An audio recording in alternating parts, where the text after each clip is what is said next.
All right, guys, welcome. I'm glad that you're here. If you're someone who is seeking uncommon results, this podcast is for you. Success, happiness, and wisdom. What do these words mean to you? I think we can all agree that we'll probably all have slightly different definitions of each. In these podcasts, I get to dive deeply into conversations with some amazing innovators, influencers, and trendsetters that have had different versions of how they define the terms, yet have come out on the other side with amazing, uncommon results. At some point in their lives, they have decided to unshackle themselves from the norm and go beyond all boundaries.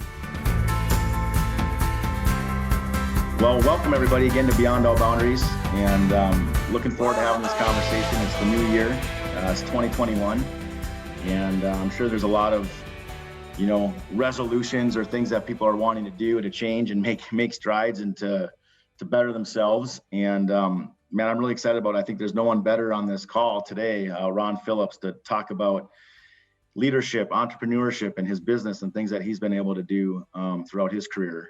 And Ron is a best-selling author, runs a multiple of businesses, has a podcast, and I'm gonna let him kind of talk about that a little bit. But just really excited to have Ron on the call today. We met at a mastermind. Maybe even talk a little bit about that today. And but Ron, thanks for being here, and thanks a lot for spending some time with us today. Yeah, my pleasure. My pleasure. I'm excited actually to be able to be here and maybe provide some value and yeah, just have a conversation about business and life. That's right, man. So why don't we talk about, I'm going to try to bring you back to the journey of becoming an entrepreneur. Is that something that you always wanted to do or always were doing? And you and I did a podcast earlier too, and you talked about, having a job, right? Yeah. And going through school and getting a degree and then having a job. Was that always on your journey, or you want to talk a little bit about how you've established your business and kind of where you're at? Yeah. So, I mean, I actually, when I was younger, I wanted to be Rambo. So I joined the military when I was 17, and I actually joined the infantry because I really did want to be Rambo. It was not a joke, but that's exactly what I wanted to do. So I was in the military for a few years, and I realized that being Rambo was really not as fun as I thought it was going to be. But my military experience was awesome. I would not trade that for the world. When I got out, I went to college. I had the GI Bill. I went to college. I was about a year in. I got a little irritated that people wouldn't let me take the courses that I wanted to take. And they kept trying to get me to do things I didn't want to do. And I'm sitting here going, man, I'm paying for this. Why can't you just let me do what I want to do? And my dad was a professor. My mom was a teacher. So, I mean, education is a big deal. Right. Yep. And, finally, what I was going to college for, I had taken a part-time job at a young family, and it was a sales job. I started to make more money while I was in college than I was going to make when I got out of college. And I thought, this is stupid. Why am I spending money and time doing this when if I just went full time at this, I could make a killing, 2-3 times more than I'm going to make at my chosen career path. And so I dropped out of college actually. And I guess I was kind of an entrepreneur then, because nobody made my schedule for me, and stuff like that. But I haven't had a real job since the military.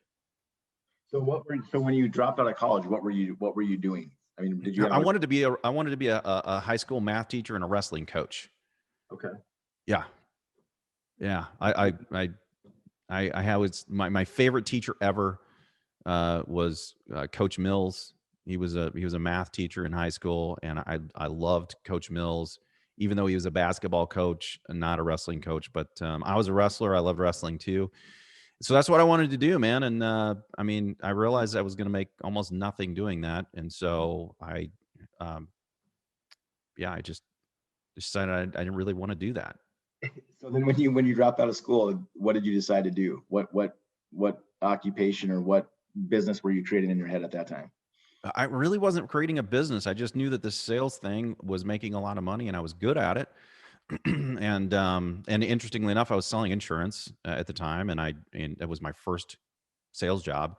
And then, like most salespeople, I bounced around sales jobs, and I started reading some books. I studied a ton about sales and hung out with the top salespeople. I realized that the top salespeople were readers. They studied. And so I did that because I wanted to be the top salesperson. And I remember trading The Millionaire Mind to another guy, and the other guy gave me Rich Dad's Guide to Investing. So I read those back to back. And then I was director of sales for a company, and I got laid off, which was at the time very scary, but turned out to be very fortunate because I had been reading this book about real estate. And then when I started to look for a job, I answered a real estate ad. Real estate, like Millionaire wants, apprentice or something like that. And I went, and it was a pitch for a seminar, which I went to, bought the seminar thing, went to the seminar, and then I came out just on fire, man, because I'm like, well, I already know how to sell, so that's not going to be a problem. I can negotiate. That's not a problem. I just need to do the system they taught me and go find the deal. So I found the deal, and then they denied it. They were supposed to fund it. I find the deal, I do the work, they fund it, and they didn't fund it. So for a day, I was just like, I've spent all of my money.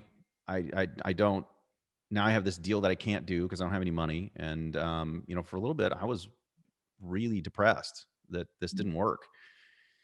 And then when I came to, I was like, wait a second. I found the deal. He taught me how to do it creatively. Why don't I just go put it together creatively and see if that works? And I put it together creatively, and I'll be doggone if it didn't work.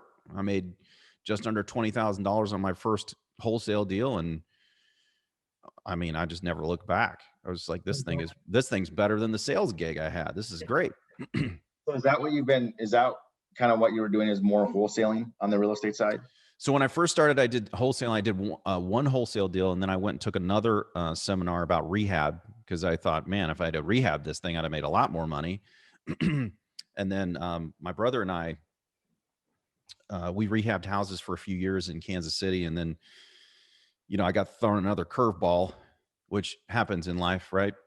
And that curveball was that we were selling properties with HUD financing, and in the early 2000s in Kansas City, there was some fraud. So rather than just punish the people who were committing the fraud, they did everybody, right? They said you have to have a year on title to be able to sell to HUD. And we were out of business. Like overnight, we were out of business. We had all these houses. I got thrown into the rental business because I couldn't sell them anymore.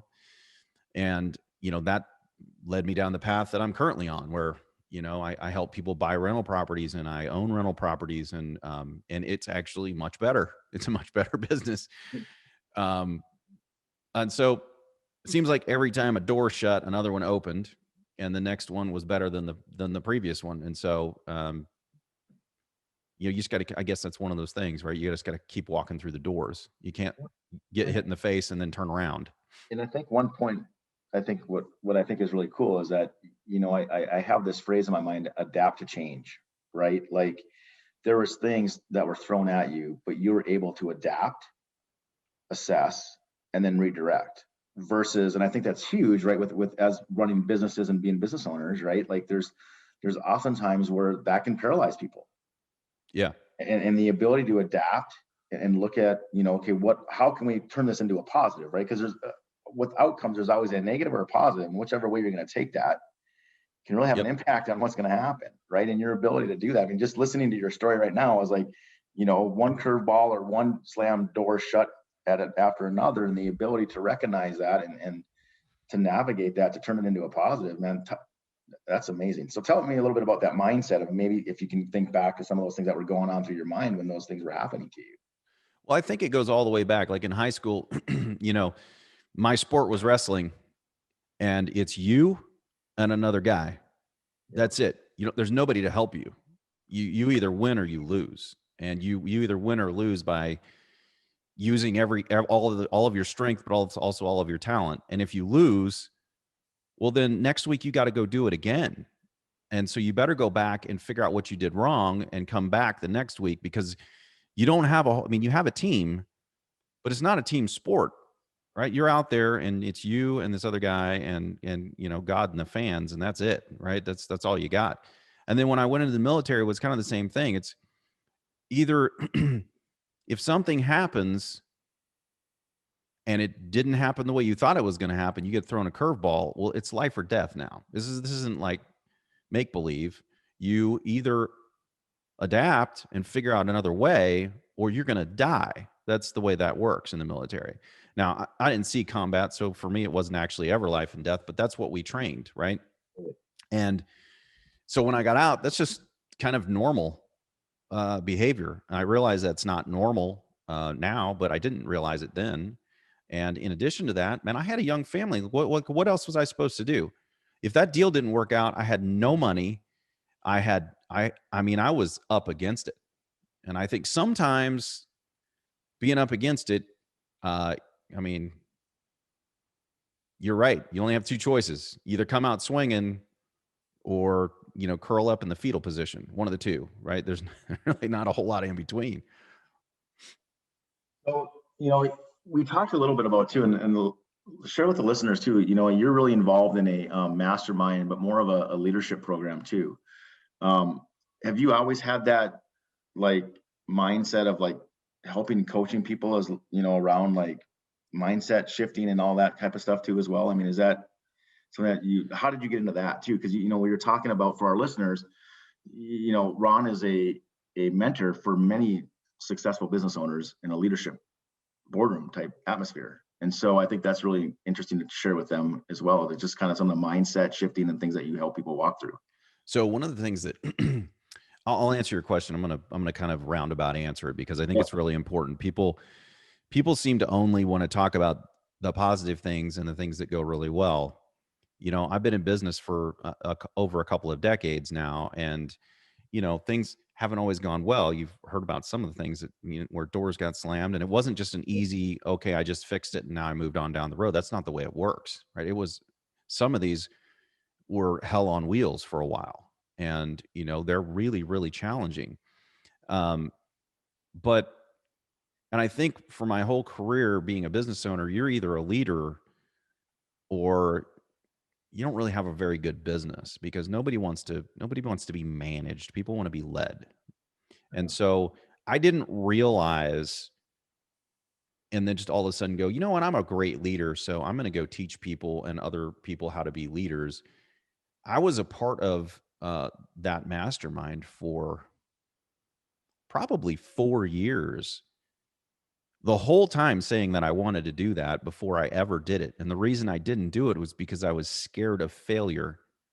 And I think it's important. People look up to certain business owners or sports figures or whatever, and they see everything they do really well, but they don't see the other side. The other side is, I spent 4 years not thinking that I could even do that before our mutual friend Sean basically browbeat me and said, dude, what is your problem?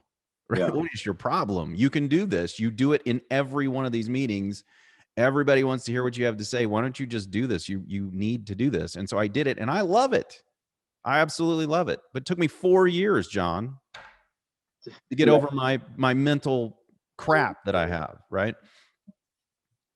And that's really interesting too, because I think a lot of us, we all have our egos, and I think we all have, the voice in our head. Yep. Right, subconsciously and consciously, and we we are so hard on ourselves as individuals. Yep. Right, like it's the worst. And just sometimes having those other people like prod you, like Sean did, right, to say, dude, look how talented and gifted you are in this area, and then to get out of that comfort zone. Like I talk a lot about, if we live in comfort the all time, we're not growing and developing or changing. Nope. Right? Nope. And I think that is really important, to kind of live in that uncomfortable state, because it means that there is good things coming ahead, regardless if it's in your marriage, regardless if it's in business, life, work, right? I think there's so many things that we just, being in that complacency mentality is just, I think, scary. And I think people oftentimes live there because they don't want to have that uncomfortable feeling, right? But I think that people fear what other people are going to think of them, and I did. I'm just, my podcast is called The Get Real Show, and it is all about getting real, right? And that's what I try to do, because I realize that that people think that doesn't, when they see somebody on a podcast like you, John, they think, man, this guy's just got it together, right? But you and I have been in masterminds. We know better than that. We know because we've seen some of the baggage from some of the people who are way more well known than us, Mhm. and they've got the same baggage. And I think people out there listen to these podcasts and they're like, man, I wish I could be like those. Well, you can be, because we are just as screwed up as everybody else. All we've done is admitted it and gone and sought help to fix some of the things that are screwed up. And one of the things that I'm really good at, it comes natural to me, is that I can see more in other people than they can see in themselves. Mhm. Isn't it ironic that I have that gift, and yet when it comes to me, I can't? I'm completely blind. I need someone else to help kind of show me the light. And I think it's important people out there understand that, because I think a lot of people just think that some folks have it and some people don't. And that's just not true. It's just not the way it is. And I think it's really important too is, when we were talking about the leadership group that you're one of the coaches on, is that everybody should have a coach, right? And I think 100% or two or three. two or three, right? Because again, it's to what you said, is that you have this skill set to recognize how the strengths in others, but yet you don't want to see that for yourself, right? I, And I think that's just really amazing, and to be able to be vulnerable, right, and share that and be real. Like, I love the name of your podcast, right? Because I think for me, it's being authentic and real, and just being okay with that. And it's going to be one of those things where, you know it is what it is. It's better to be that than fake, in my opinion. yeah, because I mean, who wants another fake guru? I mean, there's no shortage of them out there. Take pictures in front of private jets that they don't own, and in all of the rest of the crap, right? Right.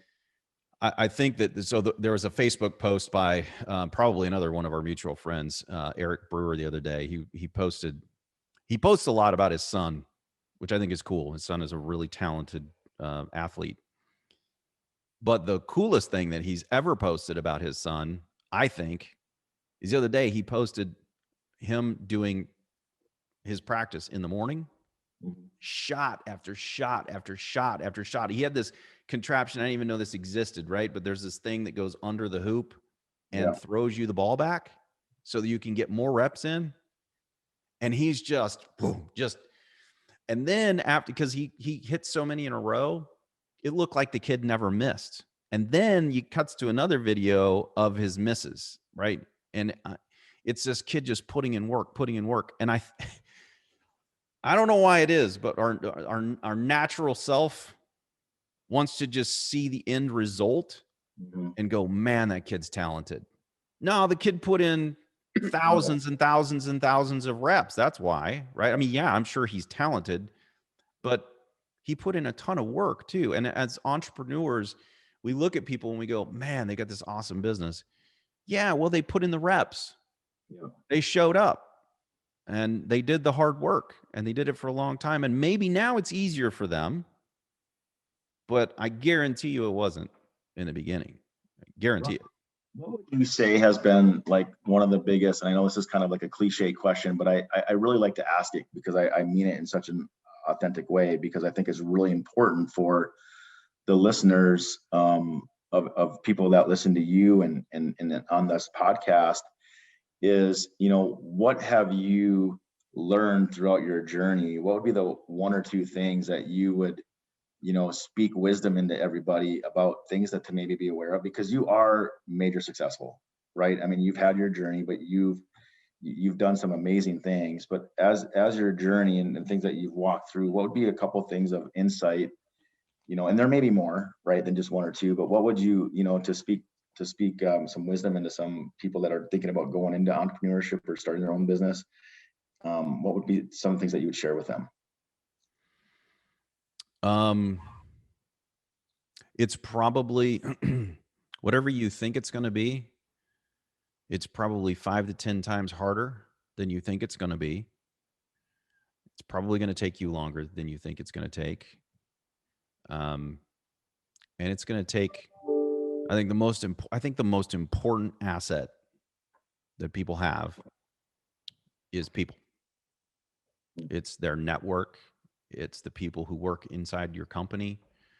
Um, and so how you treat those assets is critical to success.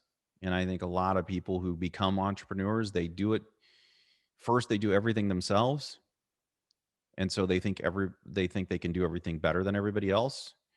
And rather than raise up leaders inside of their team, they're scared because they think those people are going to take from them, and so they don't share. And I think I see this a lot, and it's unfortunate because if you share everything you know and you treat people really, really well, you build loyalty. And, eventually people are going to leave no matter what you do because hopefully they're going to grow into a leader and become a leader of their own tribe, right? But that shouldn't dissuade you from sharing what you know with them and making them become better. Uh, so there's two kinds, right? There's the manager and there's the leader. And I think to the extent that you can become a leader, the people will manage themselves. What would be one of the things that you've learned that and maybe that kind of goes into what you just kind of answered, but maybe some aha moments of things that you might have done differently, or things that you would, um, think about as starting a business, some things that you should really take into consideration that maybe you shouldn't do, the hard knocks that you and I have learned, some that you've learned throughout your journey of what you would never do again. Oh, two things for sure. I would learn about finances really early, really early. Um, Operating a business out of a checkbook with no understanding about financials is a train wreck. Uh, your ability to outwork your lack of knowledge in the financial realm is, unless you're lucky like I was. I mean, that was luck that I was able to outwork my lack of knowledge, my lack of financial knowledge. So study. You need to understand a P&L and a balance sheet and a statement of cash flows and all that stuff that you hated in school that people tried to teach you that you didn't learn. Well, you need to learn it in order to be in order to be a business owner, and you need to learn it early because all the money that goes in the bank account isn't yours, and you need to understand. You just need to understand that stuff early on. I would have preferred to learn that way earlier than I did, and I would much rather have learned it not the hard way. Second thing is, I really thought that in business you had to be protective of everything that you had, so much so that it's almost like no one can know what you're doing. Um, and because of that, I didn't have a very big network because I was kind of scared everybody's going to steal my stuff. As soon as I learned what you described the masterminds to be, that Mhm. there are places that you can go as a business owner where people will understand you and your concerns and your problems and will share with you solutions. My business took off in a way that I didn't even understand it was even possible. Um, and so it's the same thing just with everything. So in the financial realm, if you can understand that, your business will take off because you're not going to be stupid with your money. Well, secondarily to that, there's all of these other components to running a business. And there are people out there who've already been through it who are willing to help you if you just reach out. And then I'll never forget the first time I went to a mastermind. It was Collective Genius, Jason Medley's group. Mhm. And I'm forever grateful that I went. I'm forever grateful that I met Jason. It completely altered my existence as a human being and as a business owner. I owe that man a lot. So I was going. This is how jaded I was as a business owner, and I invite everyone to not be. I went there. We're supposed to share something with the group, and then we're supposed to take like 2 or 3 things that we need help with. Right? I didn't understand this whole mastermind concept at all. I went there, and before I went, I had a meeting with my staff, everybody on my team, to try to figure out what we could share that would be the least impactful thing like that somebody couldn't steal my business, right? So what's the least thing that we can share that I can still say I shared something, but it's not going to hurt our business if somebody takes it. Then I get there and like people are sharing their whole business. They're sharing like I'm supposed to go day 2, right? People are sharing. I, I mean, I was floored. I would never have thought people would share that much information, right? And they're like, "Oh, it's in the Dropbox. You can go get all the contracts, everything you need." I'm like, "What? What is this?" And I felt like such a douche when it was my turn and I had this stupid share. And the next time I brought it, but it opened my eyes to the fact that there's this whole other way of doing business, which is just collaborative, right? It's and you and I have experienced that. It's something magical, man, where you don't have to make all these mistakes. Somebody can help you not make them. Right. Those two things I would have done way earlier in my business career, way earlier. That's really great insight. I mean, I've had a lot of conversations, and I think to your point, and it speaks home to me, right? But the the financials, and then the ability to just, and it's hard, right? It's because it to sharing, right? Because we have all this intellectual property, and we just like hang Yeah. on to it, and we just don't want to, like, we feel like maybe we've been taken advantage of before things have happened, and you get jaded and you get guarded, and it's just like you protect everything you have, but yet it's not easy, right? I got to remind myself of that every day too. Just say, what is my outcome? Like, what am I trying to accomplish here? Yeah, and I'm not saying that you shouldn't protect Business. your IP, right? I'm not saying that. But what I am saying is that you should find a place where it's safe to be able to talk about your business and talk about the things that are wrong. There's plenty of places you can go where you can beat your chest and lie about how great you are. There's plenty of places you can do that, right? You need to find a place where you can really let your guard down and be vulnerable and tell people where your problems are, where you're confident that whatever you say isn't going to get out into the ethernet, right? Like everybody knows your baggage. If you can find that kind of place, your business will soar, because telling everybody how great you are doesn't help you grow. Right. But telling people what's wrong that can actually help you with it does help your business grow. It takes you checking your ego before you go into the room. Yeah. Takes everybody else checking their ego before they go into the room, but it is massively beneficial. Yeah, I think that was really well said. And I think, talk a little bit about, you mentioned about your journey. Now you're doing uh, rental real estate, and you're helping people understand how to do that. Do you want to talk a little bit about your trainings and how you can help people and how they can reach out to you if they want to get in contact with you? Yeah, sure. So my main business, we we both educate people for free. So all our education is for free, but we help people understand why they should own real estate, all of the reasons why they should own it. And there are a myriad of reasons why people should own it.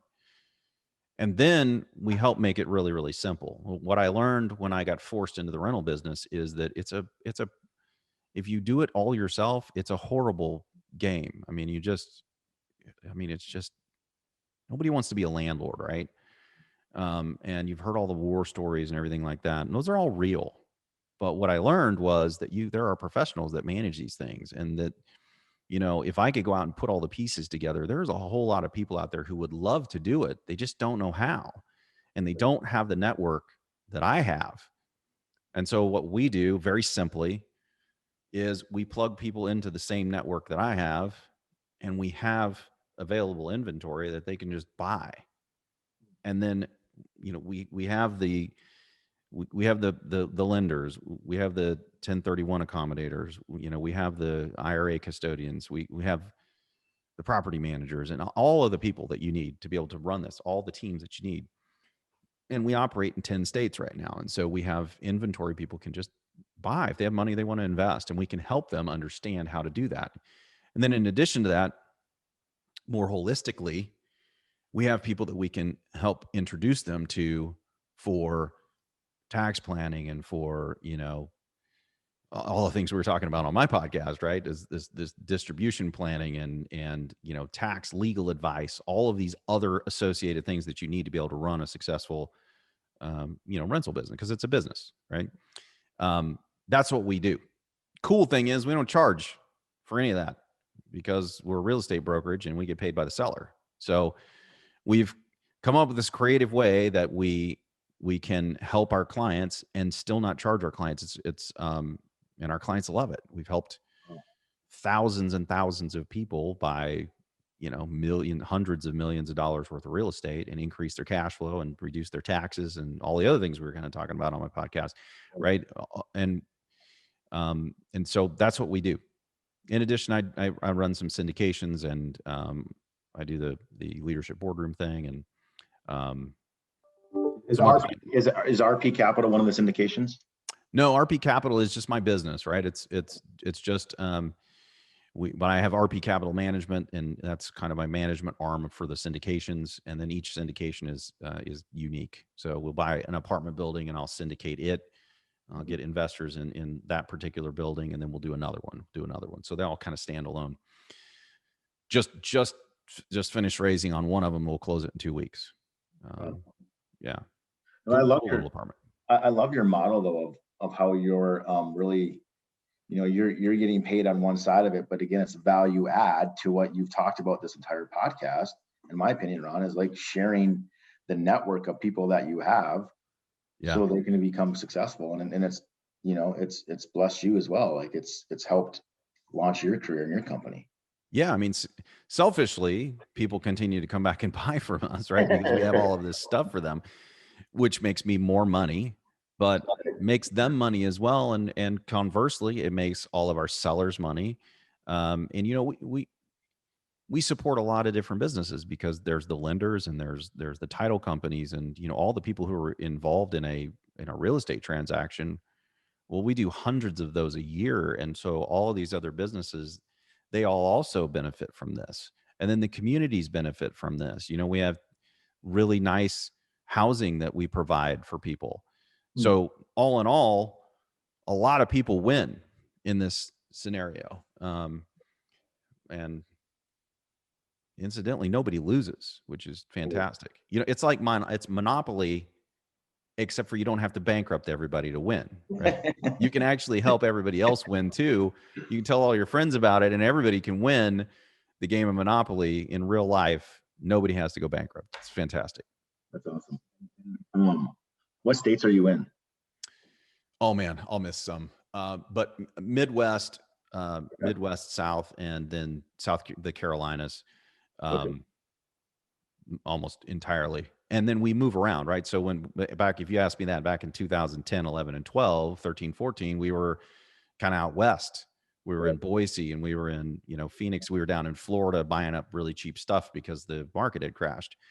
Then those prices ran all the way up and we exited those and moved to the safe cash flow areas because we believe in cash flow. And we believe in taking advantage of market gifts too. I mean, those markets went crazy, and you can sell in those markets, 1031 exchange that money into other, and one asset can produce 3 more assets without you injecting any more capital into it. Right. Yeah. That's awesome. So does it demographic kind of change too based on what's going on with the economy? Like you mentioned, like you were in Boise because things were going down. So are you limbo in that way too? Like, so if I'm in North Dakota, can I still buy a piece of property with you if you're not in North Dakota? Oh yeah. Almost none of our clients buy in the market where they live. So we believe you live where you want to, but invest where it makes sense. Right. So if you live in California right now, it makes 0 sense to buy a property in California right now because it won't cash flow. B, the prices have been going up for over a decade. It doesn't make any sense to do that. And they're ridiculously expensive. $1 million house out in, not the nicest house out in California, that $1 million, I mean, that'll buy you 5 houses in the Midwest, all that produce cash flow, every one of them that produces cash flow. Right. And I think there's a lot of people that just don't know that. Or if you live in California and you've pretty much been there your whole life, you don't even know this is possible. Right? I mean, how can you, How can you buy a house for $150,000 that people pay $1,200 rent for? That doesn't compute for people in California, because that property doesn't exist, but B, why would anyone pay that much rent for a $150,000 house? Well, it doesn't really matter what you think about it. That's the reality. That's what people do, right? So you can take advantage of that from California, because we have all the team on the ground in Kansas City or Memphis or any of these marketplaces to be able to manage that property for you from North Dakota or from, California or from wherever you are. And I think it's important too, like you have the legal team, because every state has their different rules too, as it relates to purchasing the real estate and all those different things too. So that's, you're providing an awesome service. So, and then if our listeners want to get in contact with you, which I encourage everybody should, because Ron, just full of wisdom and just has done an awesome job of creating businesses, but how can they get in contact with you and share a little bit about your podcast too? So my website is rpcinvest.com, stands for RP Capital. So rpcinvest.com. You can go, there's free education on there. You can connect with us for a wealth plan appointment, talk about us, some real estate, whatever you want. Happy to help you however we can. And then my podcast, which I absolutely love doing, second year we've been doing it. It's called the Get Real Estate podcast. So we get real about real estate, about business, and about life, kind of how all that stuff intersects. And you can find us at getrealestatesuccess.com, getrealestatesuccess.com. And we'd love for you to jump over and take a listen. If you like it and subscribe, and like it and write reviews, right, Ron? I mean, doing these reviews, podcasts, man. These podcasts are, a lot of fun, and the feedback and comments are really important to us as hosts and as guests, because it just gives us feedback, and I think it's important. So it's not the easiest thing to do. Apple and these other places don't make it as easy as they could to write a review. But I'm telling you, one of the things you can do for John, if you like this episode, or if you like any of the other episodes of the podcast, is to really take the time. I mean, nobody's asking you for any money, right? If you enjoy this podcast, take the time to write the man a review, because that helps him rank higher. It helps him reach more people. And that's really what will promote and produce more content from him for you and for everybody else. And so it's one of those ways that you don't have to spend any money to really make a big difference for John, for his show. And I encourage everybody on here to do that. Ron, thanks a lot for being here again. And I can't wait I hope you come back, because I think there's so many more things that we could talk about. And especially, this starting out the new year, just really encourage people to create their vision, set their goals, start putting some plans together, and really just try to take 2021 by the bull of the horns and accomplish what you want to accomplish, because there's a lot of opportunity out there, and there's a lot of awesome people out there like Ron and that you can reach out to and connect with, that can, be a resource for you. So again, Ron, thanks a lot for being on the show, and my pleasure. Really appreciate being here. My pleasure. Happy to do it. All right, everybody. Well, until next time, thanks a lot for joining in, and have an awesome week.